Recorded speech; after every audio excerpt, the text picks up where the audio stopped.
Nosotros venimos de Crevillente, aunque somos un poco apátridas, somos de aquí, somos de allá, pero hay una figura que en parte nos representa, que es la de don Daniel Jiménez de Cisneros, también un poco apátrida. Nace en Murcia, pero se va a Gijón, luego se instala en Alicante, en fin. Este señor fue un naturalista destacado, precisamente su vida corre a caballo entre sobre todo Murcia y Alicante, y él se ocupó de poner en valor el patrimonio geológico de estas tierras, del sur de Alicante especialmente y parte de Murcia. A él se deben algunas de las primeras referencias arqueológicas para el periodo en el que nos vamos a desenvolver, que ahora irá apareciendo. Y para el caso de Santa Pola no tenemos referencias expresas a hallazgos arqueológicos. Este sí que es una pieza, precisamente de la misma época de las que vais a ver ahora. Es una pieza de una antigüedad, pues, está marcada en lo que es el Paleolítico Medio. Tranquilos porque poco a poco iré desgranando algunos datos, ¿no? Pero es una pieza especialmente antigua, está perdida ya, él la identificó, la documentó y la publicó para Aspe, entre Aspe y Hondón de las Nieves. Y es una de las primeras referencias precisamente a hallazgos prehistóricos en la provincia de Alicante, concretamente para estas tierras. Para Santa Pola no dan ninguna referencia, pero sí que hace esta publicación de las terrazas del Cuaternario Marino del Cabo de Santa Pola. Él se recorrió, pero cuando digo que se recorrió es que se recorrió buena parte de esas tierras del sur de Alicante, se las recorrió hace ahora más de 100 años, cuando no existía Decatlón, cuando el calzado era el que era y este hombre cogía a su alumnado del Instituto General Técnico de Alicante y hacía excursiones que podían durar pues, varios días, incluso durante la noche, o planteaba excursiones simplemente pues, a las 2 de la madrugada por la sierra de la Algueña. Entonces, bueno, Santa Pola estuvo también entre los objetivos y es uno de los primeros que comienza a escribir ya esa geología que nos interesa a nosotros de Santa Pola, esa geología cuaternaria de la que hemos recuperado precisamente estas piezas. Sin haber hallazgos arqueológicos en sus trabajos, sí que es un referente que nos gusta siempre mencionar.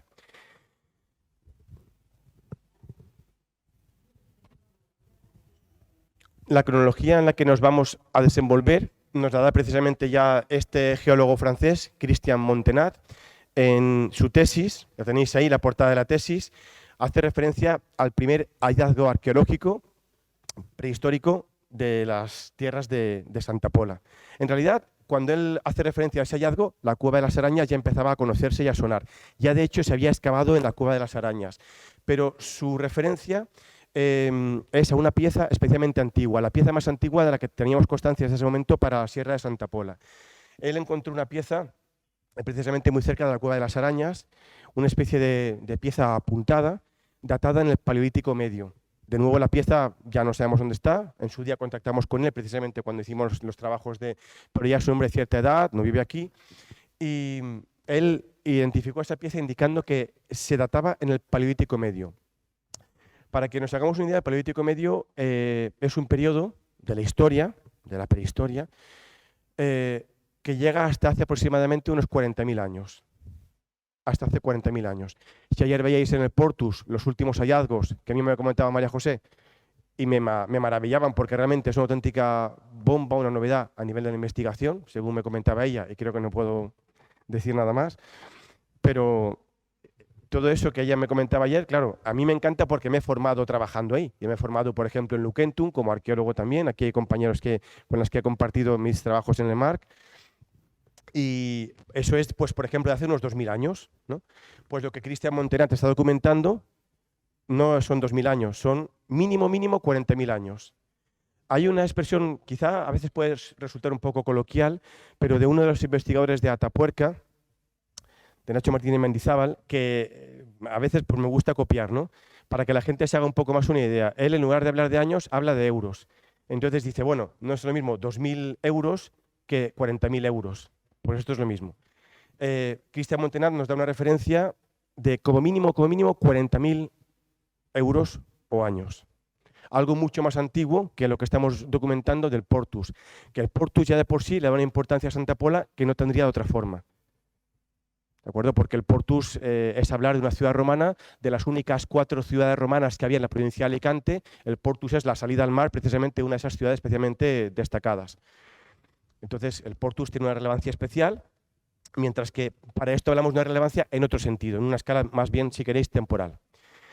Antecedentes. Nos hemos remitido directamente a este catálogo porque hace ahora algo más de 10 años, poco más de una década, el MARC, en su ciclo de arqueología y museos municipales, digamos que ponía en valor esta serie de colecciones arqueológicas de cada municipio. Le tocó el turno a Santa Pola. Inma, no sé si entonces tú estabas trabajando, creo que te tocó. Pues, bueno, no, ya, justo, ya, uno empieza a perder un poco la escala del tiempo, conforme gana años empieza. Pero bueno, por los compañeros que estamos aquí, que hemos trabajado en el MARC, bueno, pues igual que le llegó el turno pues, a Crevillent, a diferentes municipios, Santa Pola tuvo la ocasión de, en colaboración con el MARC, poner en valor ese patrimonio arqueológico municipal. Bueno, pues digamos que entre los eventos, el ciclo de actividades que se hicieron, además de la exposición, figuró la elaboración de un catálogo, una publicación en la que diferentes investigadores, colegas, pues hacían una exposición de sus trabajos por escrito. María José hizo su parte, entonces creo que estabas ya vinculada, de hecho, al ayuntamiento. Juan Antonio Marco Molina, por ejemplo, él hizo su parte de medio físico. De hecho, nosotros no tocamos el medio físico porque decimos, bueno, Juan Antonio Marco Molina ya lo ha hecho, nos ha hecho el trabajo. Ahí tenéis el índice de ese catálogo en el que un poco se hacía una puesta al día de lo que se conocía hasta ahora del patrimonio arqueológico histórico de Santa Pola. Yo os he marcado en rojo justo en la parte inferior porque el puntero, si apunto no se llega a ver, ocurre, pero lo tenéis justo aquí. La prehistoria de Santa Pola especialmente se abordaba en este artículo realizado por 4 autores y además de ese artículo he destacado este de la que entonces era directora del museo, en el que ya ella indicaba que había habido un proyecto de colaboración entre el Museo del Mar, el Ayuntamiento de Santa Pola y la Universidad de Alicante por intentar recuperar ese registro arqueológico de la Cueva de las Arañas. Ahí tenéis el artículo. Este artículo es muy especial porque realmente lo que hacen estos 4 investigadores de diferentes instituciones es, digamos, reunir, unificar, releer, reinterpretar el registro de la Cueva de las Arañas, poner todo blanco sobre negro intentando rescatar qué es lo que realmente queda claro sobre ese yacimiento que, como decía María José, venía un poco a ser siempre el hito de referencia para la prehistoria de Santa Pola. Es decir, hablar de la prehistoria de Santa Pola siempre era hablar de esa Cueva de las Arañas, con la dificultad de que era una cavidad, un yacimiento sobre el que habían venido interviniendo diferentes investigadores. Años 60, años 70, a fines de los 70, principios de los 80, expoliado. El material está disperso aún hoy en día entre varios museos, el Museo Arqueológico de Elche, Museo Arqueológico Histórico de Elche, Museo de Santa Pola, Museo del Mar, Museo Arqueológico de Alicante, colecciones privadas, etc. Entonces, este trabajo realmente, digamos que unificaba todas esas carpetas, datos, los oficiales, los que en parte disponía, incluso se ofrecían datos totalmente inéditos. Aquí, por ejemplo, es donde yo recuerdo la figura de Rafael Ramos, porque fue realmente el primero que dio a conocer de una forma ya más científica esa cavidad, planteando de hecho la existencia de arte rupestre. Fue cuestionado, hay que decir que la Cueva de las Arañas, no el arte, sino ha sido un yacimiento un poco, casi maltratado un poco no por los investigadores, sino un poco por el devenir, ¿no? Esta pintura ya no se conserva, en principio esos son los calcos de los que se dispone a cargo de Rafael Ramos. Lo último que se publica es que cabría al final realmente ver si queda algo de pigmento o si no, porque hoy ya prácticamente no se conserva nada. Antonio Beltrán en su día, uno de los principales expertos en arte rupestre, la visitó, él dio carta de autenticidad a esta pintura. Mauro Hernández, el principal especialista, uno de los principales en estas tierras, la Universidad de Alicante, veía restos de pigmento según la posición, pero ya no se conservaba nada. Y hoy en día pues queda un poco, hay un informe incluso de Consellería emitido diciendo que apenas podría quedar algo de pigmento. La cueva ha trascendido también por todos esos materiales que veis ahí, que la mayor parte, una parte de ellos se conservan aquí en el Museo del Mar y que remiten siempre a una prehistoria reciente. Es prehistoria, es de lo que vamos a hablar hoy, pero es de hace 5.000, 6.000, 7.000 años, no 40.000 ni 100.000, ¿no? Esto es uno de los vasos pues, más conocidos precisamente de la Cueva de las Arañas, en parte reconstruido en esta imagen que tenéis a la derecha. Y en esta publicación lo que nos interesa a nosotros, desde nuestra perspectiva, desde nuestro punto de vista de la prehistoria más antigua, no la prehistoria reciente, es que estos 4 investigadores finalmente indican que de todo lo que han revisado, efectivamente la mayor parte remite a una etapa más reciente, pero luego puede haber algo más antiguo, del Paleolítico superior. Y hablamos de hace como mínimo unos 11.000 años hacia atrás. De hecho, dicen que seguramente data de los momentos finales del Paleolítico. Apenas un par de piezas, algún material aislado, escaso, mal caracterizado. Y dicen también que podría haber algo anterior. Esos materiales son los que tenéis aquí depositados en el Museo del Mar. El resto están, como digo, en otros museos de la provincia de Alicante, el MARC, el Museo Arqueológico Histórico de Elche. Y esto lo tenéis aquí en el Museo de Santa Pola, en el Museo del Mar. Esta pieza es la que da pie a estos investigadores de este artículo a decir que podría haber algo incluso aún más antiguo. Esto es un fragmento de húmero de un posible rinoceronte estepario. El rinoceronte estepario es una especie propia del Pleistoceno. Nosotros estamos en el Holoceno. O sea que eso casi a la fuerza nos llevaría como mínimo a 40.000 años. No se han encontrado restos humanos, no se han encontrado ninguna otra evidencia de ese periodo, salvo ese fragmento de húmero de posible rinoceronte estepario. Y eso es lo que daba de sí la Cueva de las Arañas, no da más de sí. Ha dado bastante para escribir esa prehistoria de Santa Pola hasta ahora. Otros antecedentes, justo por esas fechas, porque la prospección de nuestros compañeros del MARC tuvo lugar por esas fechas, años 2000, 2002, 2003, recuperaron alguna pieza también aislada. Esta concretamente, la que tenéis aquí, del Clos de Galvany. Esta, de hecho, dentro del marco de prospecciones desarrollado por el MARC, por Juan López, nuestro colega Javier Molina encontró esta pieza, que hoy es uno de los directores de nuestro proyecto. Y en Santa Pola documentaron un primer yacimiento prehistórico del Paleolítico Superior. Primera señal de que había vida prehistórica más allá de la Cueva de las Arañas. Ya no solo se hablaba de la Cueva de las Arañas, sino que hace ahora 10 años comenzaba a hablarse de algún otro yacimiento de ese periodo de hace más de 11.000 años. Recapitulando, ¿qué se sabía de la Cueva de la prehistoria de Santa Pola? Muy poco. Y lo poco que se sabía, la mayor parte procedía de la Cueva de las Arañas, poco más. Hoy, después de haber desarrollado, me da vergüenza decirlo, porque parece que además llevamos aquí media vida, pero este proyecto se inició en 2016. Pues después de casi 9 años interrumpidos. Normalmente las campañas solemos aprovechar el verano para hacerlas, cuando más calor hace. También es verdad que cerca de la playa, pues a veces se lleva mejor. Aunque los golpes de calor y otras sorpresas que vais a ver, pues siempre están ahí, ¿no? Realmente podemos hablar de una prehistoria de Santa Pola, de un poblamiento humano de Santa Pola muy intenso, como os hemos indicado ahí, ya en el Pleistoceno superior y en el Paleolítico medio.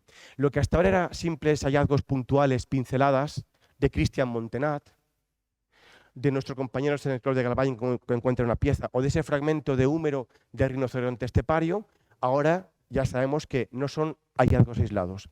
Tienen un contexto que demuestra que aquí, hace más de 40.000 años, estas tierras fueron pobladas por otros humanos que no somos nosotros. Y no os digo más.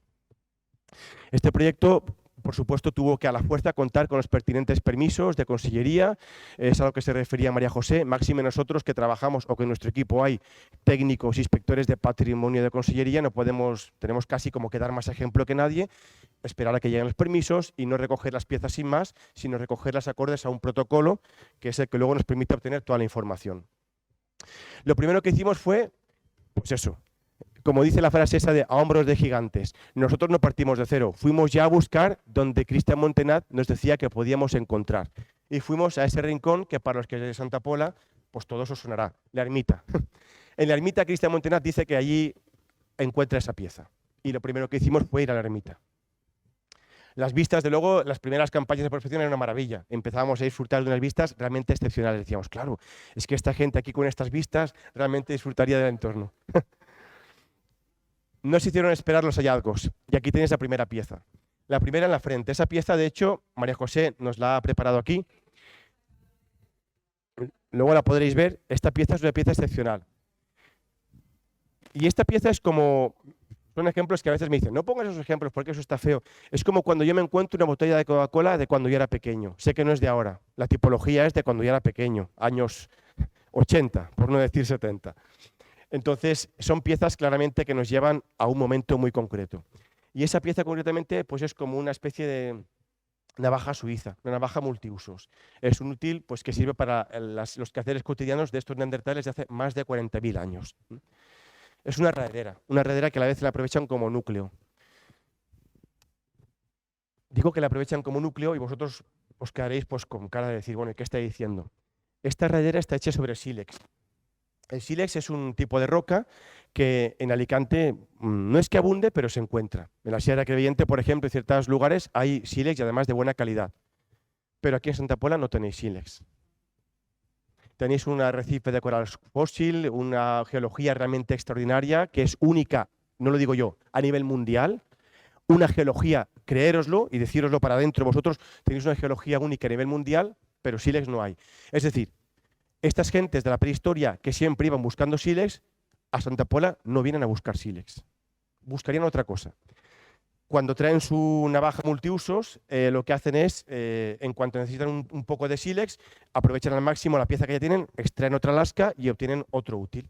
Entonces es una raedera, pero que a la vez aprovechan para sacar alguna otra lasca para hacer otras labores.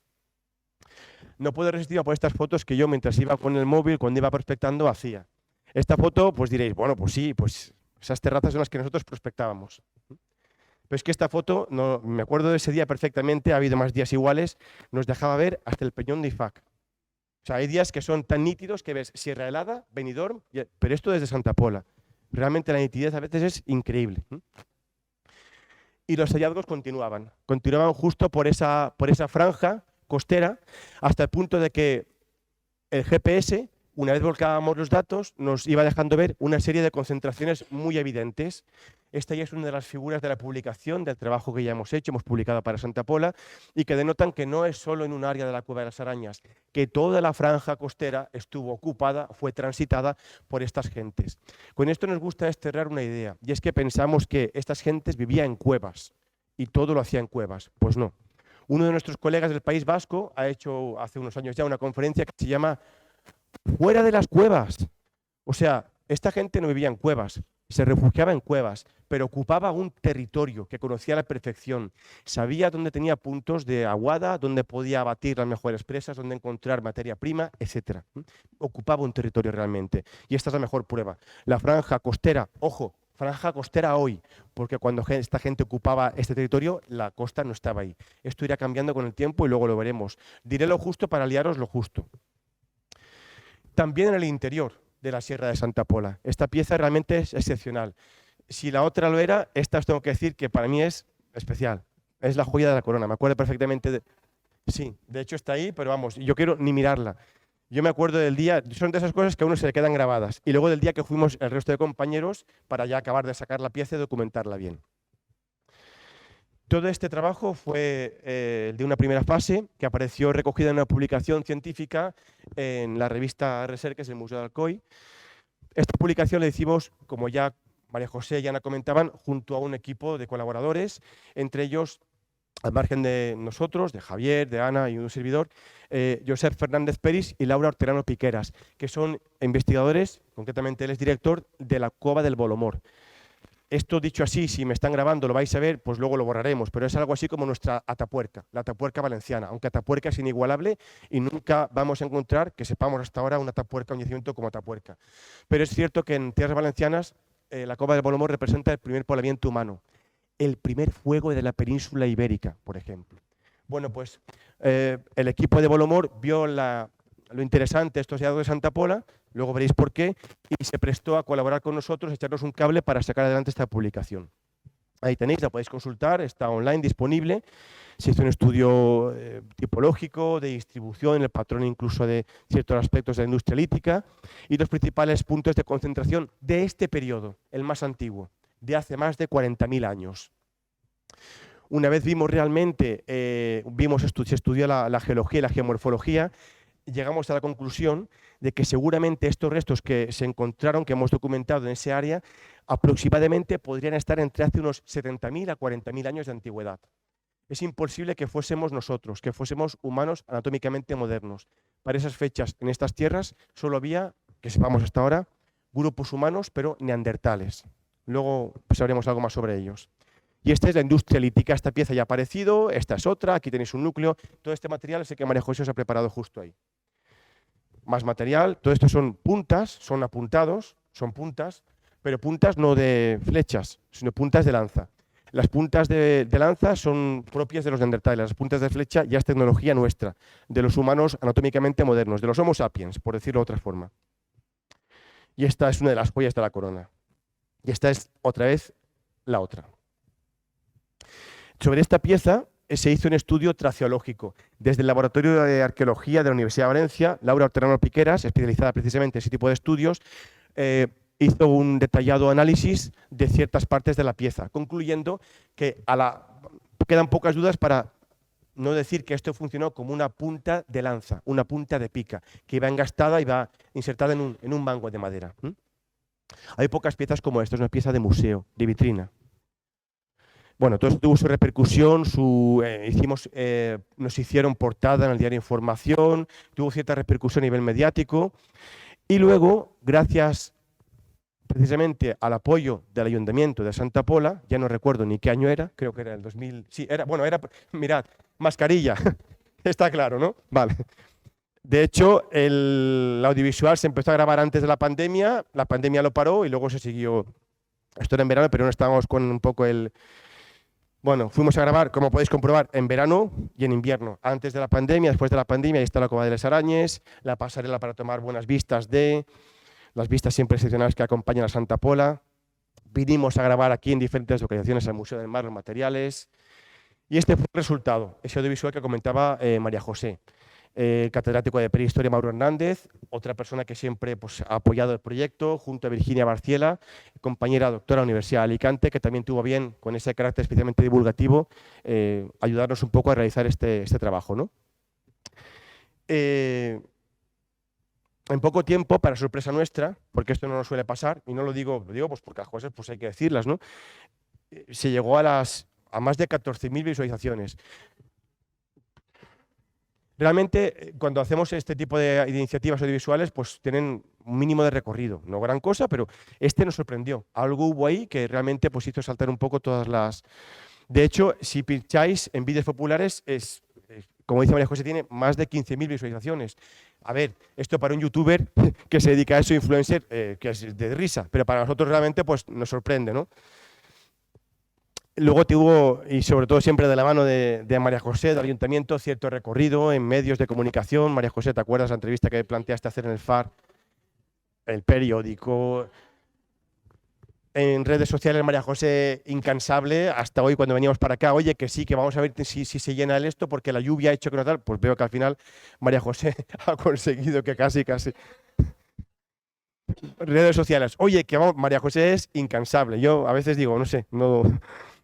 Esto lo movió ella. No vamos a sacar en las redes sociales del museo porque las piezas, pues ahí están las piezas porque ella movió que en las redes sociales pues hubiese... Venía yo, pero chica, ¿no? Una foto que tal... Redes sociales. O sea, eso sí que es una cosa que la verdad es que a mí me sorprende. Esa visión de, no, esto hay que hacerlo ver. Esto tiene que verse el trabajo interno que hay. Bueno, pues a mí no me gusta a veces, de hecho me veo ahí, Incluso María José planteó la realización de por ejemplo, entre otras muchas iniciativas, de un curso con el CEFIRE. Porque se abordaban, como en este ciclo que estás planteando ahora, que estáis planteando, diferentes aspectos del patrimonio histórico, arqueológico de Santa Pola. Pues esa concepción, digamos, integral, holística, de lo que es el patrimonio aquí con un grupo de profesores, de profesorado. La trascendencia de estos hallazgos realmente, para nosotros, desde un punto de vista local, está justificada por este mapa que veis aquí. Un mapa no de la provincia de Alicante, pero sí de la provincia de Alicante. Un mapa, si queréis, pues de relieve, en el que se ven diferentes puntos. No voy a entrar en los puntos, pero fijaos que norte de Alicante y sur de Valencia está plagado de puntos. Conforme bajamos hacia el sur, empieza a haber un vacío. Estos puntos de aquí empezábamos a llenarlos nosotros, poco a poco. Pero todo esto seguía quedando vacío, hasta que, de repente, Santa Pola se confirmaba como un punto en medio de la nada, que cada vez tiene más sentido, porque lo ves y dices, bueno, pues parece que no. Poco a poco ahora ya tenemos muchos más datos que tardarán tiempo en ver la luz, pero ya sabemos que Santa Pola es un referente para estudiar el primer poblamiento humano de las tierras del sur de Alicante. Le dé rabia al de Elche, al de Crevillente, tal. Santa Pola tiene ahora ese referente. Al margen de, es que ese referente, quiero decir, veis que no hay nada más en todo este territorio. La única referencia que había, de las pocas que claramente se conocían, era la de Daniel Jiménez de Cisneros. Y luego había otros estudios, pero de materiales dudosos. Por ejemplo, Peris, nuestro colega, el de la Cova del Bolomor, estudió materiales de Orihuela, dudosos, más que dudosos ya cuestionados. No está claro que eso sea realmente ni paleolítico inferior. Y luego en la zona de Aspe, en nuestra zona de trabajo, desde tiempo atrás ya habían venido diferentes colegas trabajando, investigadores, Peris, Virginia Barciela y el actual equipo que trabaja en los Algezares. Pero siempre se quedaba ahí, en la línea del Vinalopó, no bajaba. Para Santa Pola ha bajado. Hasta esas fechas, hasta estas últimas décadas, la mayor parte de información para este periodo, para el Paleolítico Medio, de hace como mínimo 40.000 años, se concentraba, como habéis visto en ese mapa, en el norte de Alicante. Este yacimiento, que he puesto la foto expresamente para que se vea, se llama El Salt. Está en Alcoy, El Salt. Cuando las lluvias son propicias, pues ya sabéis. Si no lo conocéis, yo os recomiendo que lo visitéis, pero solo ya porque ahí está la casa de Juan Giralbert, ese ilustre alicantino que da nombre al Instituto de Cultura Juan Giralbert, pues allí tiene su casa de recreo. A mí me maravilla porque justo abajo de la casa de Giralbert está el yacimiento de los neandertales, justo abajo. Un yacimiento en el que un equipo de la Universidad de La Laguna viene trabajando desde hace décadas y que es un referente para toda la península ibérica y el occidente mediterráneo.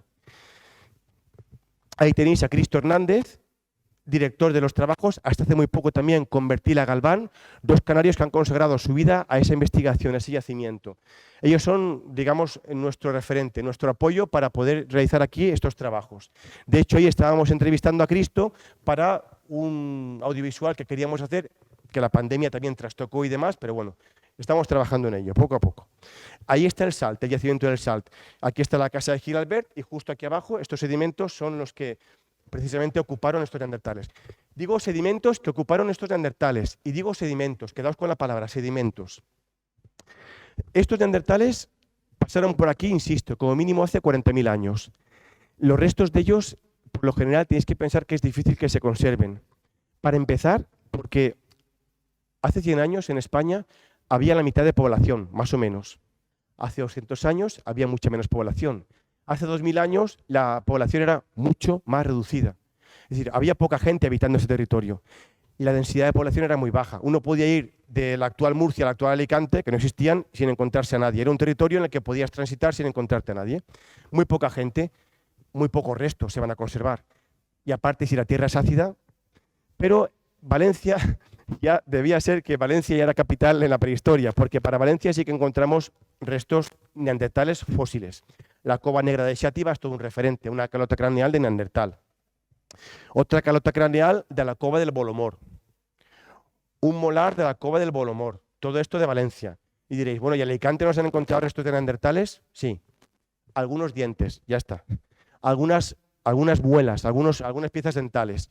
Solo algunas piezas dentales. En el yacimiento del Salt, en Alcoy, ese que es un referente. A cambio, en el Salt, lo que sí que han encontrado son restos de excrementos de neandertales en el sedimento. Hoy ya no haría falta casi ni encontrar excrementos. La propia tierra, el propio sedimento, nos permite obtener el ADN. Todo eso si excavas bien y no haces un simple agujero, sino que te apoyas en especialistas. Bueno, pues el Salt es un referente incluso hasta por esto, por haber encontrado restos de esos excrementos que nos dan datos de lo que comían estos neandertales. Una dieta omnívora, todo lo que podían, todo lo que era sustento. ¿Cómo eran los neandertales? ¿Como nosotros? No, parecidos. Cráneo neandertal, cráneo nuestro. Quizás si lo pongo en esta otra imagen lo veréis más claro. Para que no os asustéis, todos debéis tener este tipo de cráneo. Si notáis que algo no encaja aquí, algo pasa. Lo normal es que todos tengamos esto. Tocaos aquí el mentón, tendremos esta barbilla. Un neandertal nunca va a tener esto. Debemos tener aquí un pedazo de frontón, una frente, porque nuestro cráneo es abombado hacia arriba. Nuestra base encefálica cabe, pero a lo alto. El neandertal tiene un cráneo alargado hacia atrás, proyectado hacia atrás, y su capacidad es, digamos, hacia atrás, alargada.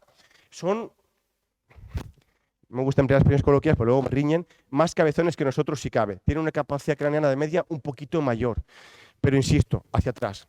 Tienen una especie de ceja de torus supraorbital muy marcado, si lo veis aquí.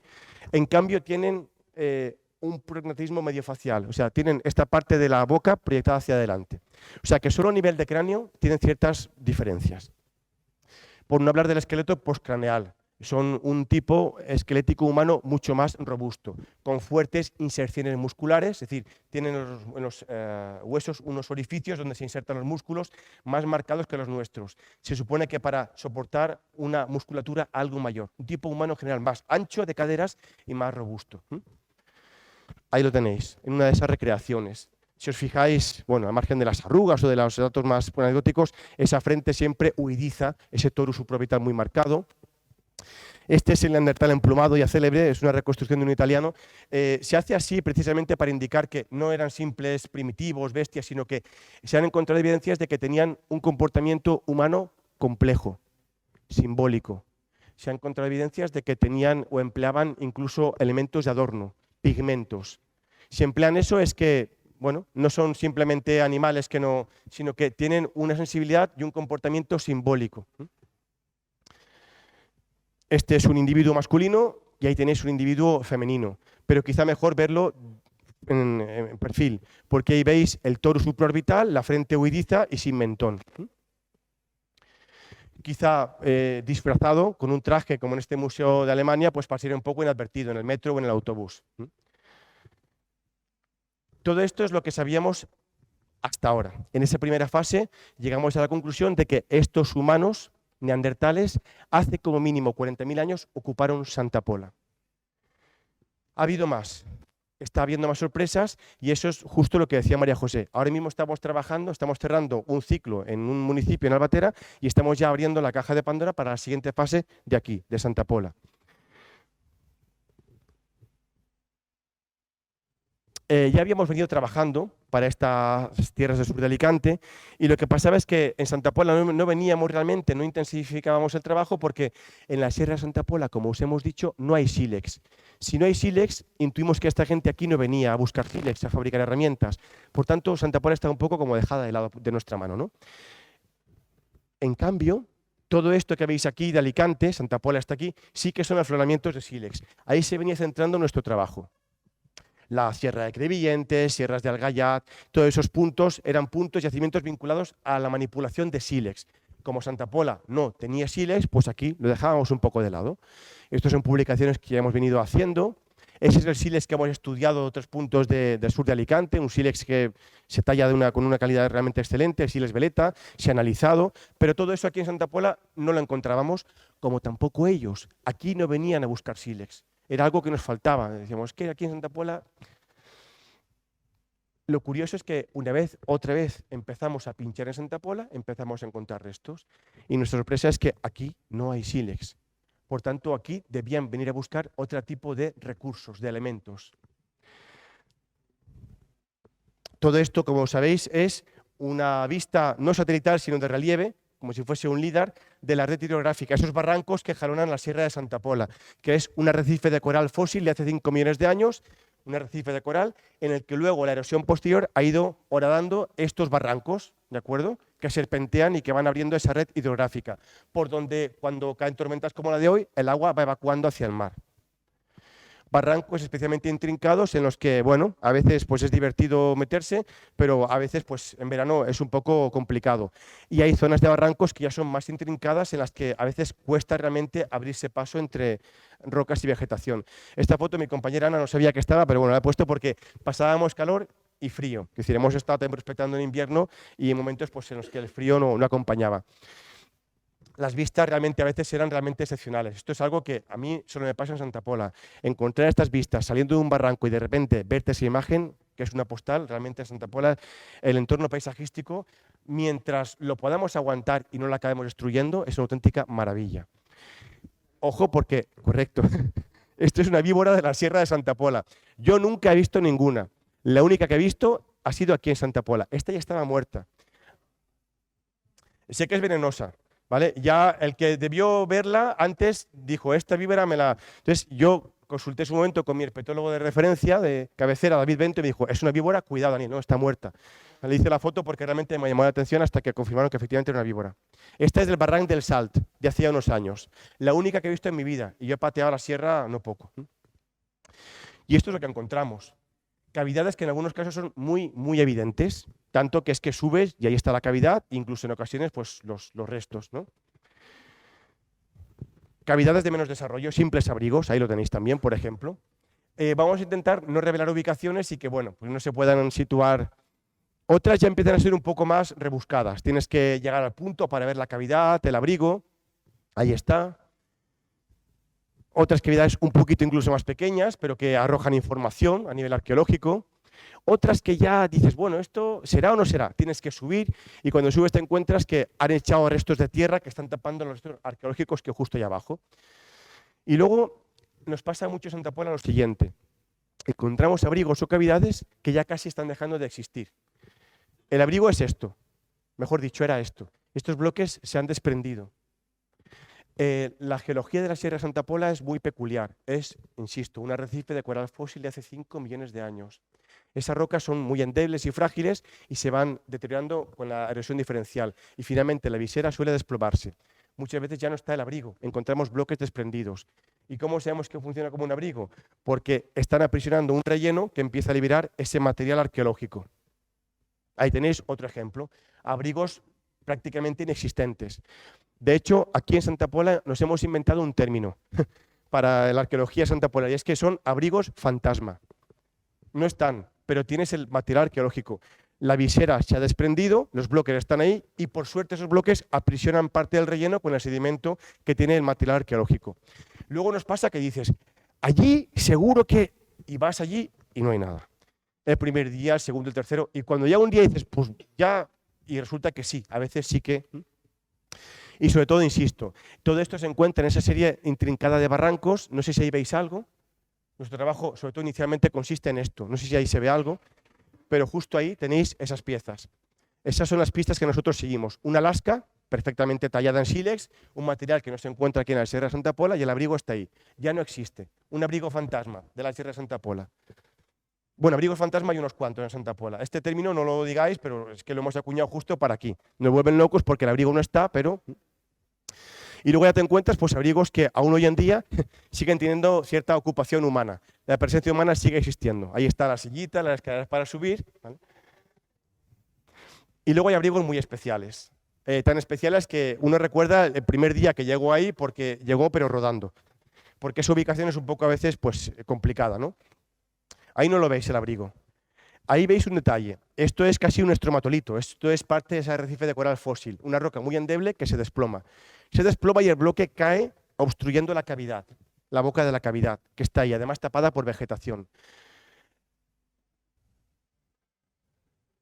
En este yacimiento realmente, por lo que os he destacado, es porque en la siguiente imagen se veía lo que es la boca. Y la boca permite apreciar que hay relleno arqueológico. Entonces, nada, pues realmente nosotros no hemos tocado nada, aún no hemos entrado en la fase de excavación, estamos en fase de prospección, pero las madrigueras de conejos, de zorros, pues van haciendo que el material aflore. Y una de esas piezas que afloraron fueron restos de una pieza, de un molar de bóvido y parece que de équido. Esa pieza la recogimos y en un momento dado se planteó la posibilidad de poder datar. O sea, de conocer la antigüedad de esa pieza que estaba realmente como incrustada en una especie de tierra cementada, una especie de brecha. Esa brecha sabíamos que era bastante antigua, pero teníamos que saber realmente de qué antigüedad realmente hablábamos. El yacimiento nos había dado material realmente antiguo y finalmente pudimos ver que sí, que era realmente algo que apuntaba al paleolítico superior. Puerta del Ayuntamiento, María José, tenemos esto, podría ser algún avance sustancial para Santa Pola, conocer realmente una fecha, sería la primera fecha que tendríamos realmente para Santa Pola antigua. Nada, nos ponemos en contacto con el laboratorio de Beta Analytics, que tiene una oficina en Londres, le remitimos el material, lo remiten a Miami, que es donde el laboratorio hace la datación. Y el problema es que el laboratorio, antes de realmente empezar a analizar, nos dijo, chicos, no hay colágeno, no tenéis material suficiente para poder tratar. En ese caso el laboratorio se porta muy bien porque aunque sea Miami suene así como muy, no cobra, únicamente se ha cobrado pues, el transporte y demás, pero no se sigue adelante con el proceso y nos advierte que no se puede realmente datar porque falta colágeno. Fue un intento de datación, pero lo más importante es que esa cavidad que vais a ver ahí, es una de las candidatas a en un futuro, pues no sabemos cuándo, se pueda plantear una intervención. De momento, en estos años que llevamos prospectando, ya hemos dado con algunas cavidades para el sur de Alicante candidatas a intervenir, realmente a excavar sobre ellas. Para Santa Pola, con todos los puntos que hay muchos, no hay pocos, hay muy pocos que realmente sean candidatos al planteo de intervención. Este sería uno de ellos. El inconveniente es que para llegar ahí hay que, bueno, pues dejarse caer y a veces dejarse caer literalmente, o sea, hay que rodar un poco.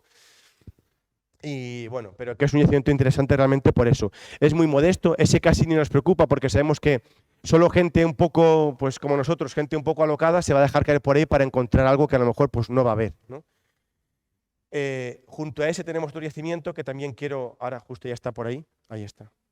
Es fácil y a veces difícil, quiero decir, son puntos que cuesta realmente dar con ellos y hay que pues, dedicarle tiempo, hay que perderse por ahí, muchas veces no vas a ver casi prácticamente nada, nada más que alguna pared, ¿vale? Y cuando aparecen restos, pues tienes que tener el ojo muy hecho para realmente identificar entre muchas piedras un tipo de piedra que aquí no está, no existe, ¿vale? No es que se haya manías, pero es que tenemos que tapar la ubicación pues, para evitar posibles localizaciones, ¿vale? Tened en cuenta que trabajamos, ya no es por eso, pero trabajamos con un técnico inspector de patrimonio que nos siempre advierte, hay que preservar, por lo que dice María José, que estas cosas pues, son muy, muy delicadas, ¿no? Vale, pues este es el yacimiento en cuestión de Marras, que ya os he comentado, del que se recuperaron esos restos, estas piezas molares, pero que finalmente el laboratorio nos dijo, ahí tenéis la boca de la cavidad en la que apareció ese molar. Uno se puede meter hasta donde puede. Lo bueno de eso, lo bueno de que no te puedas meter, es que significa que la cavidad está colmatada, tiene sedimento arqueológico. O sea, ahí se puede plantear realmente una intervención arqueológica. Y esos fueron los restos del molar. Inicialmente pensábamos que era de una única especie y Miguel Benito Iborra, el especialista arqueozoólogo del MARC, determinó que había restos de bóvido y de équido. ¿De acuerdo? Y de équido. Bóvido y équido. Vale, esto es la comunicación con Beta Analytic y este es otro abrigo pues con el que realmente es complicado dar porque no ves nada. Llegas allí y ves un frontón rocoso en el que no ves ni siquiera ninguna cavidad, pero sigues un poco indagando, te metes en la espesura, a veces pues te encuentras con que las garrapatas te suben por en medio de, ¿no?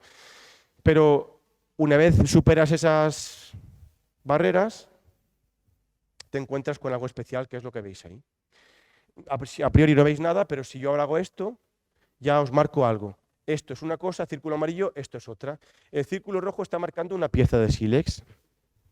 Hay más, esas fueron las primeras. Y el círculo amarillo lo que nos está marcando es un caracol. Diréis, bueno, un caracol, bien, ¿y qué? Bueno, pues esos caracoles nos están permitiendo también conocer la antigüedad de estos yacimientos.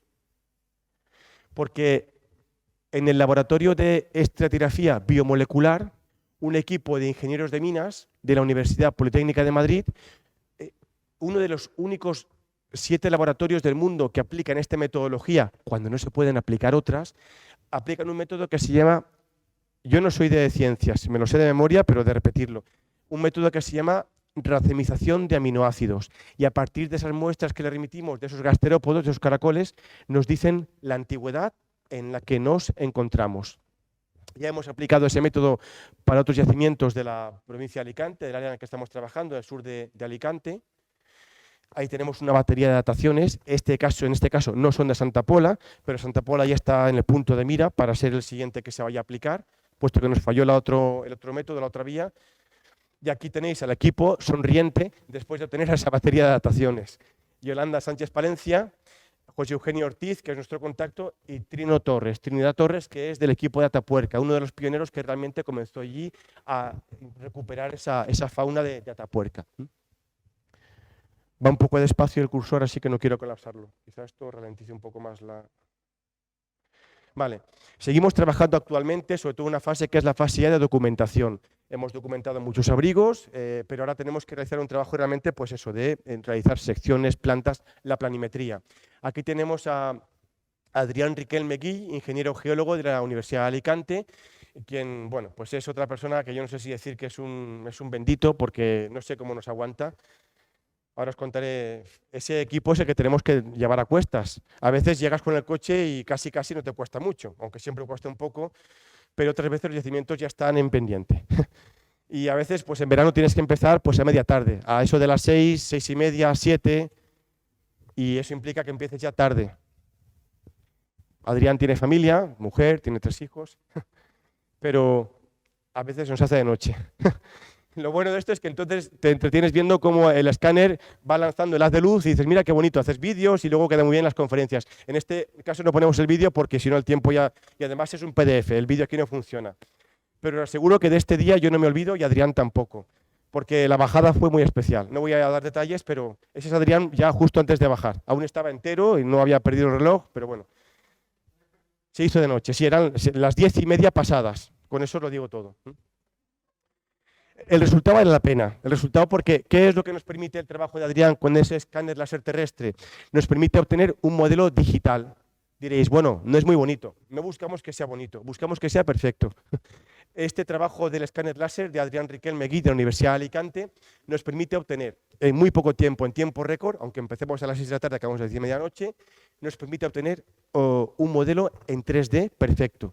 Lo que antes teníamos que hacer durante horas midiendo con cintas métricas, Adrián con su escáner láser nos lo obtiene en apenas unas horas con precisión milimétrica. Y además, yo antes tenía que coger una piqueta, romper parte del soporte de la cueva o introducir en el sedimento y cargarme algo. Esto es una técnica no invasiva. Nos permite, insisto, sin tocar ni un solo milímetro de la pared, tener un modelo en 3D. Todo eso luego, al margen de la aplicación en investigación, puedes hacer, no sé, por ejemplo, a nivel de recursos didácticos o incluso para personas con diversidad funcional, para la ONCE, recursos tiflológicos, o sea, un modelo a escala, ¿de acuerdo? Se te permite una posibilidad de desarrollo enorme. Parte de los resultados, sí que es verdad que los hemos presentado, en 2021 se presentaron a estas jornadas, pero fue un simple resumen, un póster, un PowerPoint. Apenas se esbozaron algunas ideas de lo que estábamos encontrando y ahora realmente es cuando estamos trabajando en la publicación ya científica de la siguiente fase, más seria. Voy más lento porque no quiero colapsar el proyector. Vale. En ese PowerPoint presentábamos, como digo, esos abrigos, algunos de ellos, pero de forma, como digo, muy sucinta. Y otra vez, ¿qué ocurría? Que veíamos que el poblamiento de este periodo del Paleolítico Superior de hace unos 20.000 años tenía una zona más o menos densa en otras partes de la provincia, pero en torno a Santa Pola estaba vacío. Pues ya veis que Santa Pola vuelve a ser un hito, un referente, porque hay pocos puntos en su entorno que nos permitan conocer esa primera presencia humana. Ya hemos publicado diferentes trabajos científicos sobre esa primera presencia humana en estas tierras. Ahora le toca a Santa Pola. Esta, por ejemplo, es de la Sierra de Orihuela, de Ros. Esta pieza es lo mismo de libro. En Santa Pola tenéis piezas iguales o aún no se pueden dar a conocer. Esta otra pieza es de la Sierra de, o sea, este otro yacimiento de la Sierra de Crevillent, el Corral de les Paleres. Este otro es de la Sierra de la Horna, o sea que vamos llenando sobre ese mapa que estaba vacío con una serie de puntos. Estos sí que son puntas de flecha, no como las de los neandertales, que eran puntas de lanza. Esto ya son puntas de proyectil, pero para tirar con arco. Esa tecnología ya es nuestra, es de los humanos anatómicamente modernos. Gente que desarrolla, como nosotros, una tecnología compleja. Hoy la tecnología compleja ya consiste en el iPhone, pero hace 20.000 años esa era nuestra tecnología compleja. ¿Qué queríamos? Cazar, pues lo que elaborábamos era pues, tecnología para la caza. Tranquilos porque esto lo voy a pasar rápido, si el cursor me deja. Son gráficas que marean más que otra cosa. Pero venga, voy a pasar a la sencilla, la más sencilla. Lo que me interesa de aquí, a margen de la gráfica, es que veáis esta línea mareante que sube y baja. Tiene mucho que ver con lo que pasa actualmente, el cambio climático. Y esa línea discontinua que sube y baja significa que el nivel del mar sube y baja. Actualmente estamos en un momento de cambio climático y vamos hacia ese aumento, ¿de acuerdo? De las temperaturas y aumento del agua en el mar. Aumenta el nivel del mar.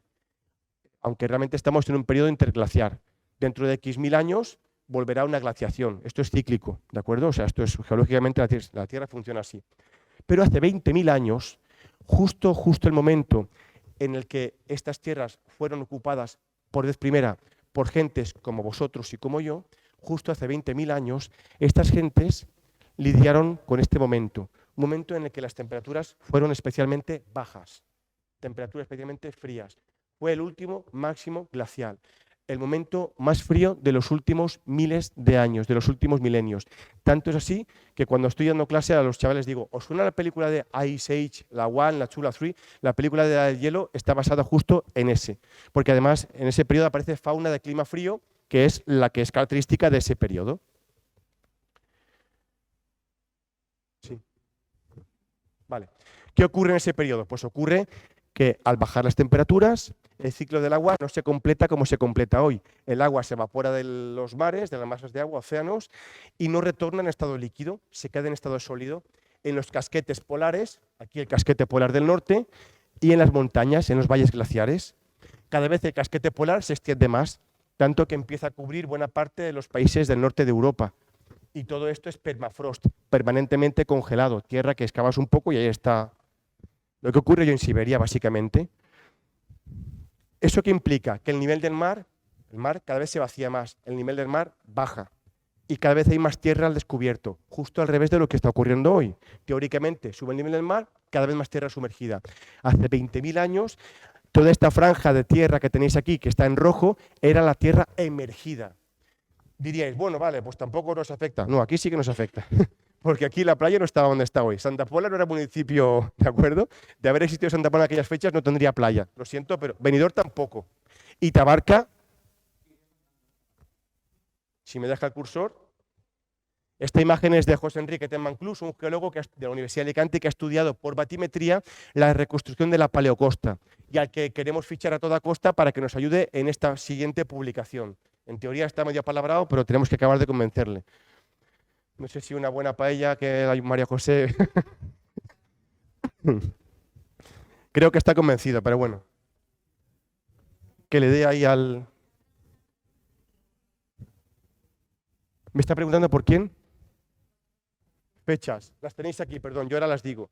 15.000 BP significa 15.000 before present. Hace 15.000 años, antes del presente. Hace 15.000 años, Tabarca está aquí. La franja es tierra. La tierra emergida, no sumergida como hoy, tierra emergida. Esto ha sido cíclico y además es mucho más complejo de lo que cuantos más terremotos en el tiempo. Hace 18.000 años, aún más tierra emergida. Tabarca simplemente era un promontorio, un cerro en una llanura litoral. Esto nos maravilla. Fíjate, qué curioso. A mí esto me produce pesadillas. Y diréis, qué exagerado. No, porque esta gente vivía aquí. Recordad que esta gente ocupaba un territorio.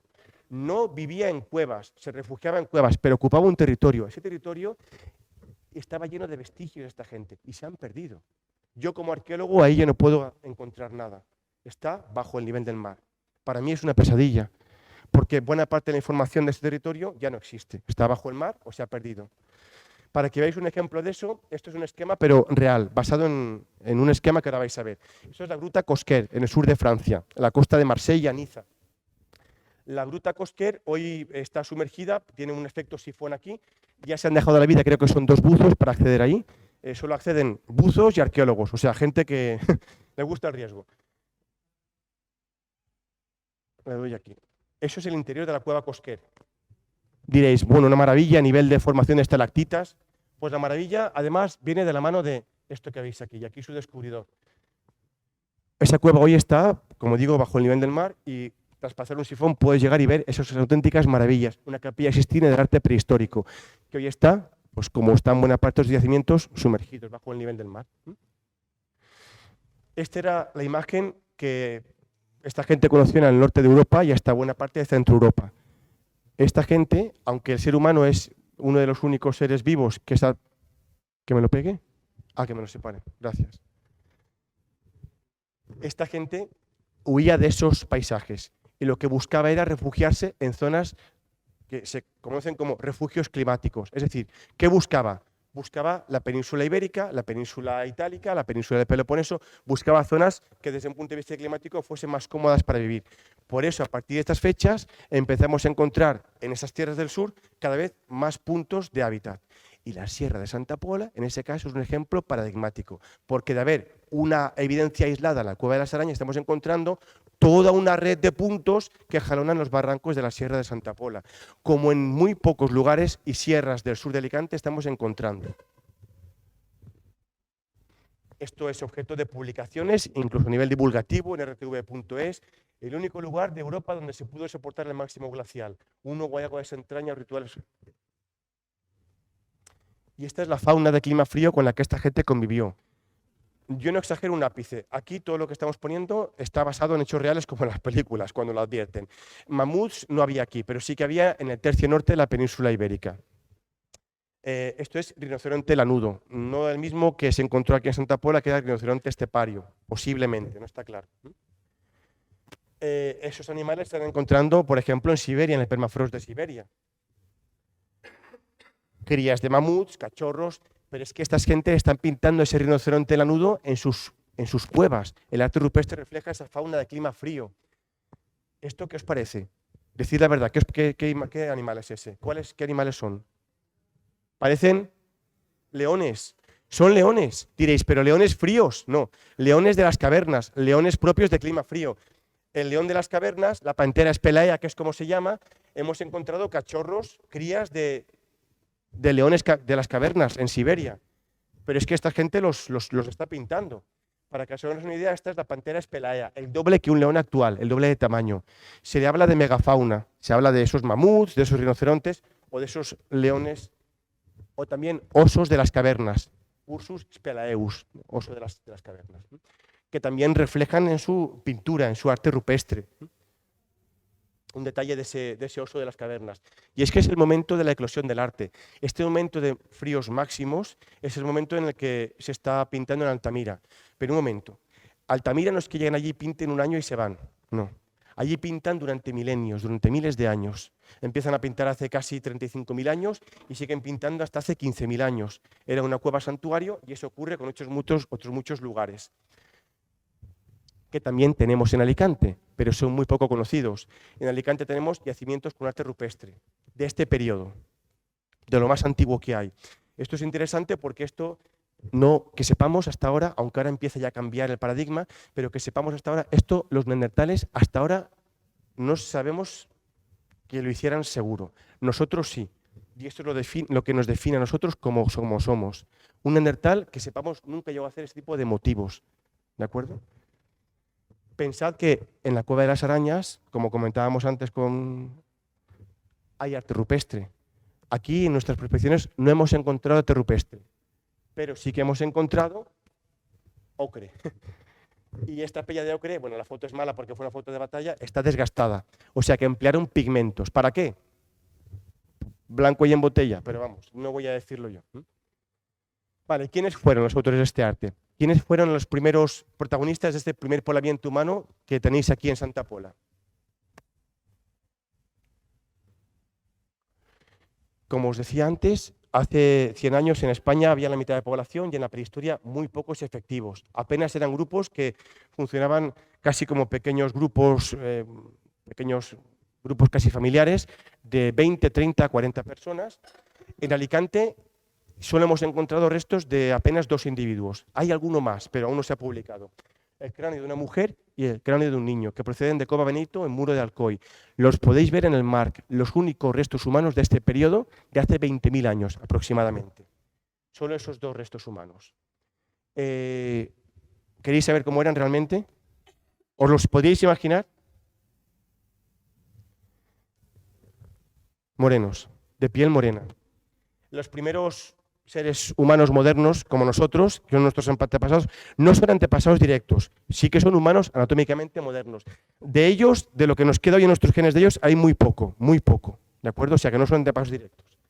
Piel morena, y otra vez el titular, la edad del hielo europea hizo que el cambio climático, estas gentes procedentes de otros puntos se refugiasen. Piel morena y ojos claros. Sistemáticamente, todos los restos humanos de esta época, que son pocos, que se analizan del Paleolítico superior, dan piel oscura y ojos azules, sistemáticamente. ¿Os resulta extraño esto o no? Decid la verdad, ¿no os resulta extraño? No es habitual, ya no existe ese fenotipo.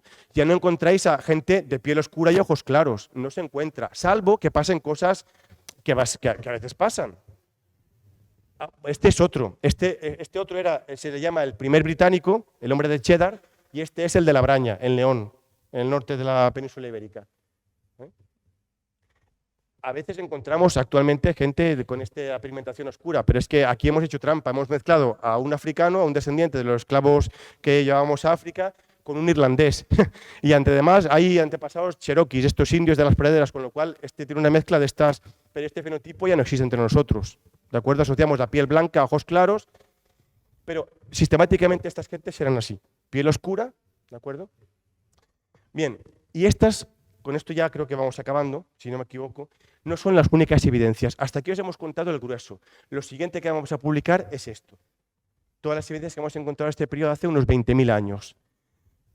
Pero gracias al trabajo incansable del equipo y de colaboradores que estáis sentados aquí, que a veces nos decís, oye, que hemos visto restos de, en este caso, Fran Belmonte, que está aquí al lado, nos llevó a un yacimiento que nos ha dado respuestas a muchas preguntas. Porque yo antes os he dicho que aquí en Santa Pola no encontrábamos sílex, ¿verdad?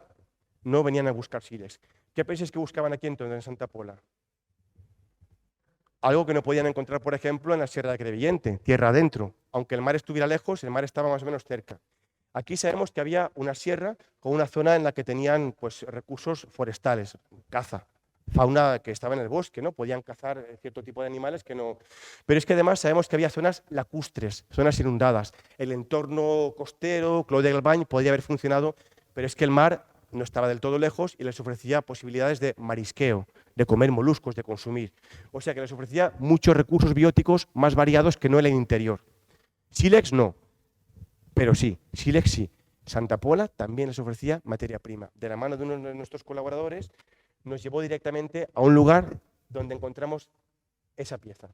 Son de esos días que no se te olvidan. Esa pieza la vais a ver aquí. La última vez que alguien tocó esto, aparte de un servidor, esto lo tocó un neandertal. Debería ponerme los guantes y no debería ponerlo aquí, me da hasta pánico. Esta pieza es diagnóstica, esto es un núcleo Levallois. Esta pieza se talló como mínimo hace 40.000 años. Más que tallarla, cogieron un bloque de cuarcita, no es ni sílex, es cuarcita, y le fueron dando golpes para ir extrayendo lascas. Este material ni siquiera es de aquí. ¿Os acordáis cuando este niño cayó al pozo en Totalán y tuvieron que perforar? Dieron con un estrato de cuarcita. Esto es una piedra especialmente dura que aquí ha llegado por efectos de la erosión de millones de años atrás. Bueno, pues este tipo de piedra también se encuentra en Santa Pola y la emplean en la prehistoria, ¿vale?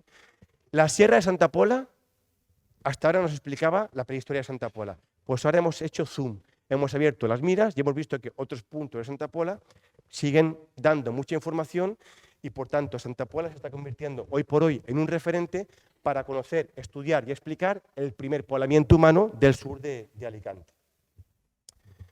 Aquí tenéis más piezas, porque no es una ni dos, ya no es algo aislado como encontró Montenat o nuestros compañeros, hay un conjunto de útiles que están demostrando que... Vale, esto está siendo objeto de una publicación. Lo de Santa Pola lo vamos a dejar para el final. La publicación vendrá en una tercera fase.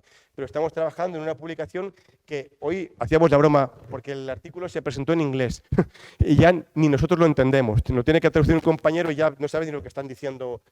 ¿Vale? Bueno, ya para acabar. Con todo esto, al final, lo que yo os quiero trasladar es lo que María José decía al principio. Santa Pola, y ya no solo vuestra sierra, sino el municipio, atesora, encierra, reúne una serie de valores realmente excepcionales. Solo mirando vuestra sierra, tenéis incluso estos senderos geológicos que la Diputación de Alicante, en colaboración con la Universidad de Alicante, publicó, senderos de interés geológico y paleontológico. Porque tenéis un ejemplo único en el mundo de arrecife de coral fósil, que yo no soy ningún experto ni especialista en esto. Mis colegas son los que lo han publicado y lo han defendido. El medio físico, el medio natural, realmente es excepcional. Zonas de humedades, que aunque sean molestas por los mosquitos, dan una biodiversidad enorme, excepcional. Incluso las orquídeas que comentaba antes, un medio físico especialmente rico, que Juan Antonio Marcolina, por ejemplo, es uno de sus principales defensores, ¿no? Yo creo que, yo esto hasta hace unos años no lo sabía, Santa Pola incluso para el IGME, que es el Instituto Geológico y Minero de España, ha catalogado la Sierra de Santa Pola como un LIG y podéis entrar y verlo. Ahí está marcado. Eso es el centroide, el punto que dice que es de interés, aunque lo marca para que no se vea, pero bueno, está claro que es la sierra. O sea que hasta el IGME en Madrid, la capital de España, está diciendo que Santa Pola tiene una serie de valores geológicos, paleontológicos, naturales realmente especialmente importantes. Ahora ya podemos añadir a esa lista de valores otros arqueológicos muy contundentes. Santa Pola es todo un referente, como digo, para el conocimiento del primer poblamiento humano. Y sabemos que nos están esperando. Esos restos que llevan ahí 20.000 años están esperando a que lleguemos con mucha calma, con mucho tiempo y que empecemos a recuperarnos y que podamos. Eso sí, este hombre que tenéis aquí es Josep Casabó, es uno de los miembros del equipo. Esto era un vídeo, como es el PDF ya no se puede ver, pero yo os traslado el mensaje de él. Esto es Sierra de Albatera. Él dice lo que ha dicho María José. Os pide vuestra colaboración. Es un patrimonio muy endeble. Simplemente recoger apenas unos restos que tú digas, mira, esto puedes estar no destruyendo, pero sí haciendo que distorsione mucho la información y los datos que podemos recuperar. Por tanto, os pedimos siempre, por favor, esa especie de colaboración para que, a fin de cuentas, esto yo no me lo llevo a casa. Es un patrimonio vuestro, es de dominio público. Y con esto lo que quiero un poco es que sepáis valorar el patrimonio realmente que tenéis. Lo primero es que lo conozcáis y en eso estamos. Con esto, por mi parte, ya he acabado. Gracias por vuestra atención.